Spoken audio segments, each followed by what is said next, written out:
या तो जब हम sets of function of probability के बारे में बात करेंगे, डेट मीन मेरा कहने का अर्थ ये है कि आप एक फंक्शन, जैसे लेट अस सपोज एक फंक्शन है ये रहा, ठीक है। तो ये फंक्शन जैसे कि इसकी फ्यू वेरिएशंस होगी, दिस इज द सेट। हर एक वेरिएशन जो up and down up and down up and down count होगी, उसमें एक सीक्वेंस तुक्का होगा। That is mean element of कौन सा एलिमेंट वहाँ पे जनरेट होगा। अगर हम इसको 11th क्लास की मेरी एक थ्योरम थी, इसमें मैंने ए और बी या अल्फ़ा और बीटा दो नाम के वेरिएबल्स लिए थे। वो वेरिएबल्स कहते हैं फंक्शन थे, अपने आप में एरे कंटेन करते थे। एक इंफॉर्मेशन के बेस पर चलता था, बी दूसरी इंफॉर्मेशन के बेस पर चलता था। उन इंफॉर्मेशन के बीच पर एक डेटा कम्युनिकेट करता था, जैसे आर्गुमेंट कहते हैं। अगर हम यही आर्गुमेंटेशन, यही डिनोटेशन अगर हम दोनों को कंबाइन करते तो एक सीक्वेंस मिलता था।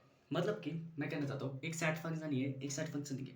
जब ये सेट फंक्शन यूँ चल रहा है, वे एक फंक्शन के वेव की तरह चल रहा है, ठीक है। चल नहीं रहा, मतलब कि ये है हिंड्रेंस पैदा कर रहा है, तो एक मॉलिक्यूलर ओरिएंटेशन पैदा हो रही है। ये मॉलिक्यूलर ओरिएंटेशन यहाँ पे इस चीज़ के दावा करती है कि कौन सा एलिमेंट जनरेट होगा।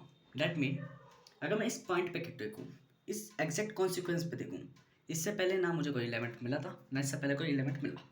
अगर हम इसी इन्फिनिटी सीरीज़ को आगे बर्न आउट कर देंगे तो हमें पता चलेगा हाँ ये जो पैटर्न वो हो रहा है। तो इसका जो ढांचा होगा एक स्ट्रक्चरल वेवलेंथ में, हमें वो मिल जाएगी। अब स्ट्रक्चरल वेवलेंथ क्यों कह रहा हूँ, क्योंकि यहाँ पे तीन चीज़ होगी। जब ये चीज़ चल रही है वेवलेंथ तो होगी, पर वेवलेंथ का पैटर्न काउंट हो जाता है। पर अगर हम एडवांस फिजिक्स में बात करें तो एडवांस फिजिक्स में फंक्शन तीन चीज़ों पर डिपेंड करता है। एक इंटेंसिटी पे कितनी इंक्रीज हुई है, कभी इंटेंसिटी इंक्रीज होगी फंक्शन की, इन्वायरमेंट के हिसाब से हो जाता है। फिर कितनी वेरिएशंस आ रही है उसमें, वो भी इन्वायरमेंट के बेस पर हो जाएगा।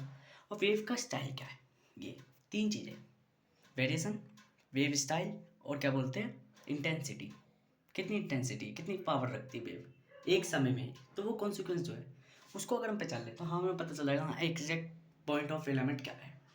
एलिमेंट ना तो जनरेट हुआ है ना जनरेट होगा, बल्कि हमें ये पता चल गया ये वेव के फॉर्म में क्या एलिमेंट है, अतः इस सेट में क्या वेव एलिमेंट स्टोर्ड है। अगर हम यूँ कहें कि एक सेट है, एक सेट होलो सेट है, होलो सेट अपने पास हिंड्रेंस पैदा कर रहा है, तो उस हिंड्रेंस के वेव ऑफ स्टाइल में कॉन्सिक्वेंस में छोटी सी वेवलेंथ में हम उसकी इंटेंसिटी जान लेंगे, क्योंकि वो उसी इन्वायरमेंट में जैसे ये चल रही है लंबी लंबी लंबी, तो इस ब्लॉक वाले में हम इसकी कॉन्सिक्वेंस जान लेंगे।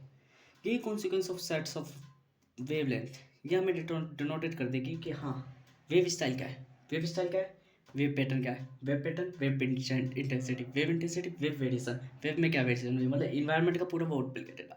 अब ये जो एलिमेंट होगा इसका हमें फेस पता चल गया, फेस मतलब इसका रूप, एलिमेंट की सीक्वेंस पता चल गई कौन सा एलिमेंट है, और ओवरऑल हमें इसकी स्टैटिकल वो इंफॉर्मेशन पता चल गई। हमें ये तो जान लेती कि एक सेट में कौन सा फंक्शन होगा, तो हमें पता चल गई सेट में मान के चलो अल्फा जनरेट हुआ, ठीक है, फिर थीटा जनरेट हुआ, फिर गामा जनरेट हुआ, पर बीटा जनरेट नहीं हुआ। तो हमें इसी स्टाइल से पता चल गया कि हाँ भाई आने वाले समय में ऐसे ऐसे जनरेट हो सकते हैं। तो हम उससे ये भी अनुमान लगा सकते हैं कि बीटा भी जनरेट होगा क्या, नहीं होगा या होगा। तो ये हम अनुमान लगा सकते हैं कैसे, एक होलो सेट में, होलो सेट के अंदर हम सेट को ही जब हम डिफाइनिंग करेंगे तो प्रोबेबिलिस्टिक अनबैलेंसिंग थ्योरम के अंदर जब हम एक सर्टन पॉइंट में गैम्बलिंग खेलेंगे तो उस गैम्बलिंग के बेस पर हमें एक डेटा इम्प्रूव होगा। वो डेटा कैसे इम्प्रूव होगा, जैसे मान के चलो कोई एरर आया, मान के चलो इधर टेक्निकली हमें कुछ नहीं बन रहा, तो हम उसको दो जगहों पे से लगा लेंगे। एक तो सिंगुलर डायमेंशन से, जब हम उस डायमेंशन को उसी डायमेंशन पे देख लेंगे। एक फेशियल डायमेंशन, फेशियल डायमेंशन मतलब ये है यहाँ सेट है, फंक्शन है, वैल्यू है, मैं दो जगह से पता चल सकता हूँ। एक तो इधर से जहाँ वेव चल रही है, हिंड्रेंस चल रही है, दूसरी इसी सेट के अंदर से मैं पता लगा सकता हूँ इसका एंटी डेरिवेटिव लगा के।